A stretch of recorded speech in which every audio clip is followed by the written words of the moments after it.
स्वागत है आपका हमारे YouTube चैनल कॉमिक फैन पर। दोस्तों, आज मैं आपके लिए लेकर आया हूँ नागराज और सुपर कमांडो की कॉमिक्स अवशेष। चलिए शुरू करते हैं। इंसानी सभ्यता का ज्ञात इतिहास लगभग 11,000 वर्ष पुराना है। उसके पूर्व में मानी जाने वाली किंवदंतियों या तो पौराणिक है और या फिर अंधविश्वास। हम मानते हैं कि आज का इंसान विकास के एक सतत क्रम का नवीनतम चरण है, पर क्या ये सच है? जवाब है रंदोड़ा का ये प्राचीन खंडर। ये शहर तो प्लानिंग में आज पेरिस या मैनहट्टन को भी मात दे सकता है। सोचकर आश्चर्य होता है कि पहले के इंसान का दिमाग भी इतना उन्नत था। आश्चर्य तो अभी बाकी है। मैंने इस खंडर की कार्बन डेटिंग की है। उसके अनुसार यह शहर तब डिजाइन किया गया था जब इंसान आदि मानव था, गुफाओं में रहने वाला, लगभग 20,000 साल पहले, जब आखिरी हिमयुग लगभग समाप्त हो रहा था। यानी सच में इस नगर की उम्र लगभग 20,000 साल की है। असंभव। यानी ये शहर इंसानों ने नहीं, एलियंस ने बनाया है। ये तो रहस्य हो गया। रहस्य नहीं, ये है उन रहस्यों के अवशेष। संजय गुप्ता पेश करते हैं राज कॉमिक्स है मेरा जुनून। एलियन या परग्रही शब्द सही नहीं लगता। यह शहर धरती वासियों ने बनाया है। यहाँ पर उनके उपयोग की भी वस्तुएं हैं, परंतु उनका कोई अवशेष नहीं है। एक कंकाल या छोटी उंगली की हड्डी तक नहीं। ऐसे जैसे कि वे कभी यहाँ रहे तक नहीं। पूरी पृथ्वी पर ऐसे 5 शहर ढूंढे जा चुके हैं जिनकी कार्बन डेटिंग 15,000 साल तक पुरानी है, और इनमें से हर शहर के साथ एक अनोखा अंधविश्वास भी जुड़ा है। ऐसा हर नगर शापित है। जो कोई भी यहाँ आया वह सही सलामत वापस नहीं गया। तो हम वापस जाएंगे ही नहीं। चलो यहीं कहीं होटल वोटल ढूंढते हैं। होटल है ना, पर कमरा नहीं मिलेगा। क्यों? क्योंकि कमरे बचे ही नहीं। हा हा हा। Breaking news. रंदोड़ा के खंडरों में 3 पुरातत्ववेत्ताओं को पैरालिसिस की अवस्था में पाया गया है। तीनों शोधकर्ता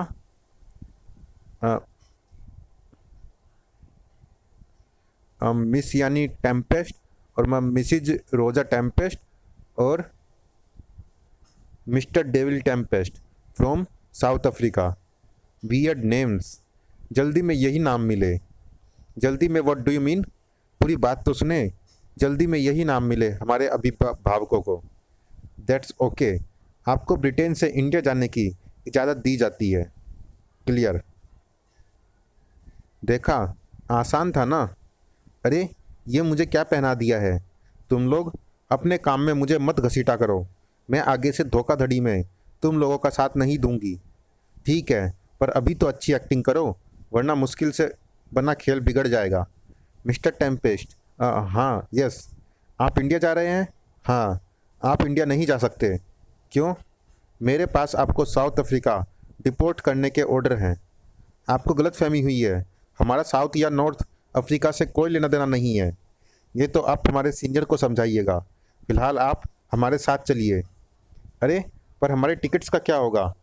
आपको 50% रिफंड हो जाएगा। चेक आपके साउथ अफ्रीका के एड्रेस पर पहुंच जाएगा।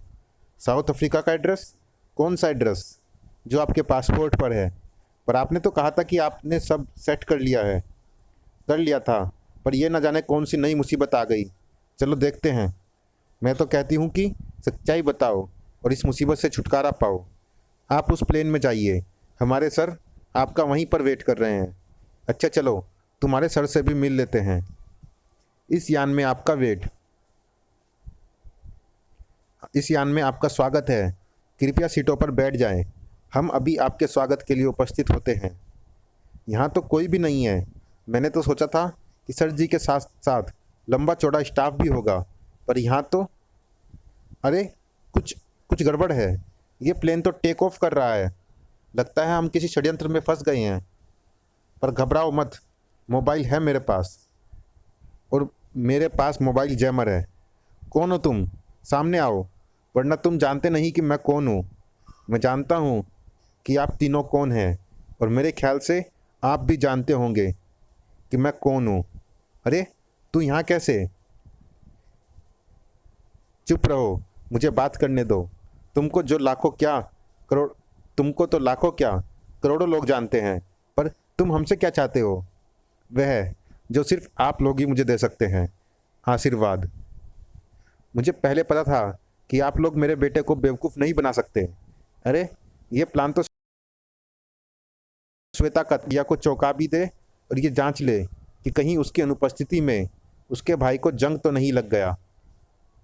पर मैंने तो आज सुबह ही तीनों लोगों को अपने और मम्मी पापा के नाम से इंडिया भेज दिया था। तुमको मैसेज भी भेज दिया था। फिर तुमने इंडिया में रुककर वेट क्यों नहीं किया और इतनी जल्दी यहाँ पर कैसे पहुँच गए? तूने मुझे चौंकाने का प्लान तो अच्छा बनाया था। तुम लोगों के नाम पर कोई और राजनगर पहुँच जाता तो मैं चौंक भी जाता और परेशान भी हो जाता। पर पापा की वजह से तेरा प्लान चौपट हो गया। पापा की वजह से कैसे? तू भूल गई कि पापा पुलिस कमिश्नर हैं। ये मुझसे झूठ बोल सकते हैं पर अपने डिपार्टमेंट से नहीं। जब मैंने पुलिस हेडक्वार्टर फ़ोन किया तो उन्होंने मुझे इस नई फ़्लाइट का नंबर दिया और तुम्हारी चाल पकड़ी गई। क्या करूं, ऐसा नियम है। पर तू यहाँ क्यों आया? राजनगर एयरपोर्ट पर ही हमारा इंतज़ार करता। मैंने कमांडो हेडक्वार्टर के लिए यह नया सर्विलेंस कॉप्टर प्लेन ख़रीदा है। मैंने सोचा इसकी चेकिंग भी हो जाएगी और आप लोगों को पलट सरप्राइज़ भी मिल जाएगा। और इस शोबाजी के चक्कर में तुमने हमारे 3 टिकटों के पैसे बर्बाद कर दिए। अच्छा, और तूने तो 3 दूसरे लोगों का टिकट खरीद कर पैसे बचाए हैं ना? अरे, मैंने तो 50% कम से कम वापस लिया है ना। चल, पैर छू। तुम्हारे जैसे चीटर के पैर छुए मेरी जूती। ओह, मेरा लक्की कॉइन। ओह, इसे तुम्हारे पैर के पास ही गिनना था ताकि मैं इस बहाने तुमको प्रणाम कर सकूं। अरे, नाक भी तो बचानी है। प्रणाम भैया। उठा ले कंजूस, एक सिक्का ना खोने पाए। तूने इसे जानबूझकर गिराया है। सदा खुश रहे मेरी नकचड़ी। तू तो सच में कमाल है। हम पर तू सिर पर हाथ क्यों लगा रही है श्वेता? भाई के पैर छुए हैं क्या? पर तू वहाँ खड़ा है। बेटा, तो प्लेन कौन उड़ा रहा है? Auto pilot mummy. ये प्लेन अपने आप चलता है। सिर्फ उड़ाने और उतारने के समय इसको असली पायलट की ज़रूरत पड़ती है। Permission granted. प्राइवेट फ़्लाइट 7707 ए। आप लैंड कर सकते हैं। गड़ गड़ गड़ गड़ गड़ गड़ गड़ गड़। ओ गोड़, भूकंप, और वह भी तीव्र। ये तो महाविनाशकारी भूकंप है। ये जान माल का भयानक नुकसान होगा। परंतु राजनगर तो किसी फॉल्ट लाइन पर नहीं है। फिर इतना तेज भूकंप यहाँ पर कहाँ से आया? बहुत ज़्यादा नुकसान नहीं होगा पापा। राजनगर के अधिकतर निर्माण भूकंपरोधी है। पर थोड़ा नुकसान तो। ये आवाज़ कैसी है? अलार्म जैसी लग रही है। फ्यूल ख़त्म हो रहा है। शायद टंकी में छेद हो गया है। अब हम भूकंप के झटकों के रुकने का इंतज़ार नहीं कर सकते। प्लेन को कहीं ना कहीं पर उतारना ही होगा। समझ गया बेटा, पर कहाँ? इस वक्त सपाट ज़मीन तो छोड़ो, शांत पानी तक नहीं मिलेगा जिस पर प्लेन को उतारा जा सके। न जाने इस भूकंप का क्षेत्र कहाँ कहाँ तक फैला हुआ है और उसने कहाँ कहाँ पर तबाही मचाई है। ये महाभूकंप था जिसके कंपन महानगर तक को हिला रहे थे। ये तो नागराज के सांप है। पर नागराज कहाँ है? ये बिल्डिंग नहीं बचेगी। मलबे में दब के मरने से अच्छा है कि मैं ज़मीन से टकरा कर मरूं। तेरे बिना अगर जी गई तो भी क्या करूंगी? जीना साथ है तो मरेंगे भी साथ। अरे नागराज, कुछ क्यों नहीं करता? इस विनाश से तो हमें देवता भी नहीं बचा सकते। नागराज तो मामूली चीज़ है। नहीं पापा, देवता आए ना आए, पर नागराज आएगा भी और बचाएगा भी।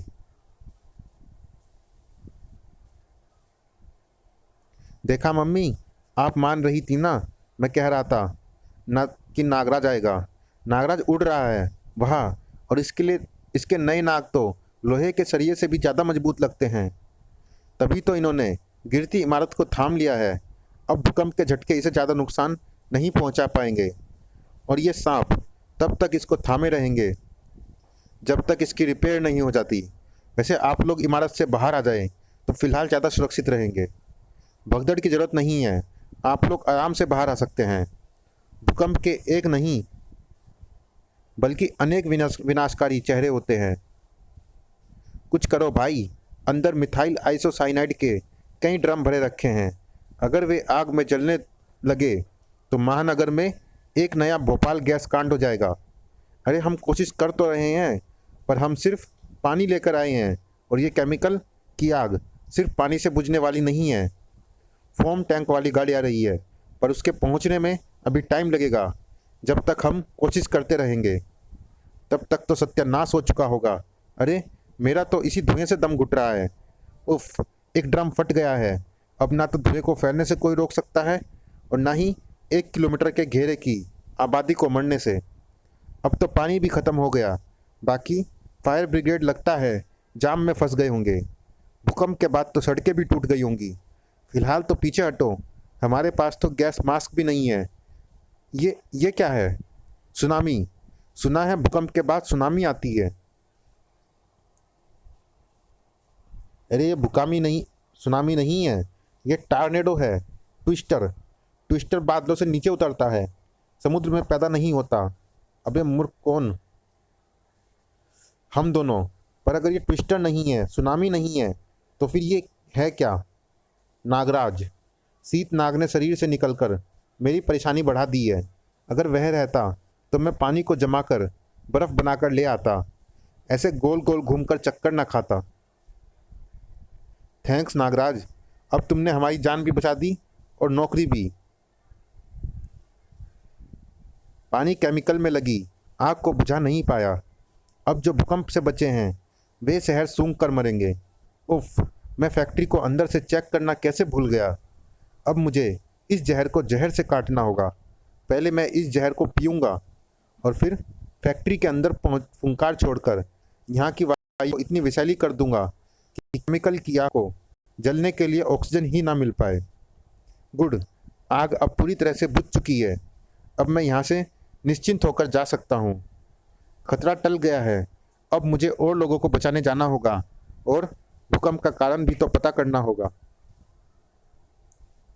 मुसीबतों का दौर अभी सिर्फ शुरू हुआ था। उफ, अब हमारे पास 1 मिनट से भी कम समय है। अब इंजन की पावर भी कम होती जा रही है। अगर प्लेन उतारने की जगह यहीं नहीं मिली तो प्लेन क्रैश भी हो सकता है। मैं प्लेन को समुद्र की तरफ ले जा रहा हूँ। आप लोग लाइफ जैकेट पहनकर पानी में कूद जाइएगा, और तुम? मैं इस प्लेन को सुरक्षित उतारने की कोशिश करूँगा, पर समुद्र का पानी तो अजीब सा बिहेव कर रहा है। अरे समुद्र के अंदर से एक नगर प्रकट हो रहा है। ऐसा नगर तो ना पहले देखा गया ना सुना गया। ये तो आज तक की सबसे बड़ी पुरातत्व खोज होगी। इसके रास्ते और सड़कें काफ़ी सपाट है। ध्रुव, प्लेन को यहीं उतारने की कोशिश करो। मैंने इन लिपियों पर एक शॉर्ट पेपर लिखा है। ये तो हड़प्पा और मोहनजोदड़ो की लिपियों से मिलती जुलती है, यानी ये नगर भी उतना ही पुराना होगा। ये क्या है? मुझे कुछ गड़बड़ लगती है। मैं कमांडो हेडक्वार्टर से संपर्क करने की कोशिश करता हूँ। अगर हो गया तो आप लोग आने वाले स्टार कॉप्टर से निकल जाइएगा, और तुम? मैं ज़रा इस रहस्यमय नगरी की छानबीन करूँगा। हेलो करीम, कम इन। करीम। उफ, भूकंप ने पता नहीं कहाँ कहाँ पर नुकसान किया है, संपर्क नहीं हो पा रहा। आप लोग राफ्ट से निकल जाइए जल्दी। तुम्हें छोड़कर जाने का मन तो नहीं है ध्रुव, पर राजनगर में मेरी इस वक्त ज़्यादा ज़रूरत है। रिलीफ वर्क को जल्दी से जल्दी शुरू करना है। अपना ख्याल रखना ध्रुव, कोई खतरा मोल मत लेना। नहीं लूँगा मम्मी। सोचो, जब तुमको मेरी जान इतनी प्यारी है तो मुझे खुद कितनी प्यारी होगी। उफ, इस शहर के वीरान होने का कारण समझ में आ रहा है। वैसे तो मैं ऐसे अजूबे देख देख कर बोर हो चुका हूँ, लेकिन कम से कम ये प्राचीन प्राणी इस नगर के प्राचीन होने का सबूत जरूर दे रहा है। पर किसी विलुप्त प्रजाति का यह प्राणी नगर के साथ साथ जीवित कैसे बच गया, ये बाद में सोचूंगा, वरना लोगों को मेरे विलुप्त होने पर विचार करना पड़ेगा। तू पतवार क्यों नहीं चला रही श्वेता? मैं थक गई हूँ ना मम्मी। तो पापा क्या अकेले चलाएंगे राफ्ट? भूकंप का अगर एक और झटका आ गया तो? भूकंप बार बार नहीं आते।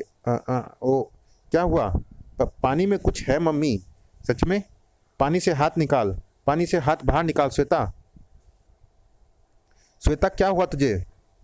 ओह गॉड, क्या हुआ श्वेता को? श्वेता, मुझे तो लगा वह जानबूझकर गिरी है। श्वेता। श्वेता गायब हो चुकी थी और अब बारी ध्रुव की थी। ओह, एक मिनट, ये प्राणी आम प्राणी नहीं है।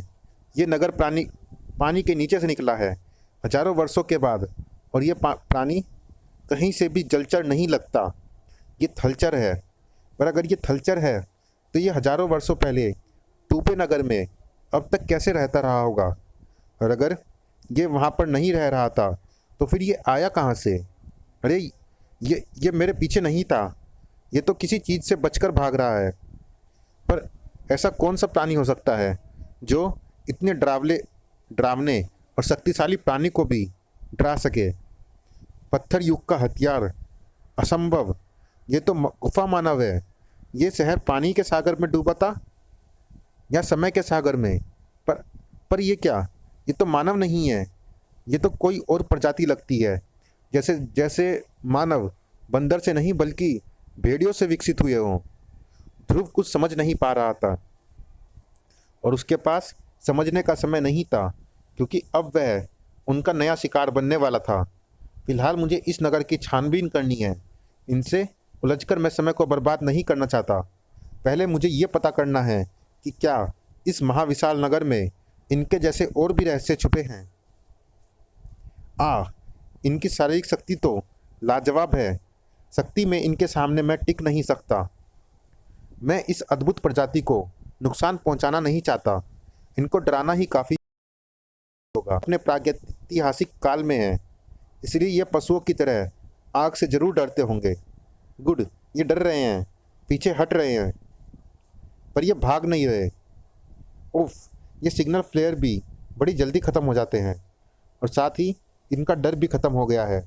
अब मैं क्या करूं? ये क्या है? ध्रुव, पीछे हटो। उफ, अरे चंडिका, तुम यहाँ इतने दिनों के बाद? पर तुम्हारे पीछे कौन पड़ा है? नर्सरी के बच्चे की तरह बेतुके सवाल मत पूछो, झुक जाओ। पर क्यों? कौन? चिकी कुलू, गुलू गुलू, तो ये लगा था तुम्हारे पीछे या तुम इसके आगे लगी थी?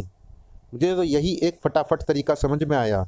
पहले इसे पत्थर मार मार कर नाराज किया, फिर इसको अपने पीछे लगाकर यहाँ तक ले आई। अब यह सनक गया है, अपने शिकारियों का ही दुश्मन बन गया है। वैसे ये सिर्फ संयोग है या कुछ और कि इधर श्वेता आई और उधर तुम प्रकट हो गई पूरे 1 साल के बाद? तुम्हारे लिए संयोग होगा। मैं तो श्वेता से मिलने आई थी, उसने मुझे डिस्ट्रेस सिग्नल भेजा था। किधर है श्वेता? इंतज़ार करो जब तक वह तुमको फिर से सिग्नल ना भेजे। मैं आज तक नहीं समझ पाई कि तुम मुझसे इस तरह के सवाल क्यों पूछते हो, क्योंकि मुझे पूरा यकीन है कि चंडिका और श्वेता में कोई ऐसा संबंध है जो मुझसे छुपाया जा रहा है। और ऐसी उम्मीद ना मुझे श्वेता से है और ना ही चंडिका से। चंडिका तो मैं हूँ, मुझसे सीधे सीधे बात क्यों नहीं करते? सीधे कहूँ तो, अरे गायब हो गई क्या? जबान से शब्द या सिर से दिमाग? वे आदि भेड़िए और वह पशु, वे हवा में घुल गए। वो सॉलिड थे, गैस नहीं जो हवा में घुल जाएंगे। इसलिए तो मुझे आश्चर्य है। चलिए दोस्तों, ये कॉमिक्स जारी है अगले भाग में भी। इस भाग में इतना ही, मिलते हैं इसी कॉमिक्स के अगले भाग में। तब तक के लिए धन्यवाद।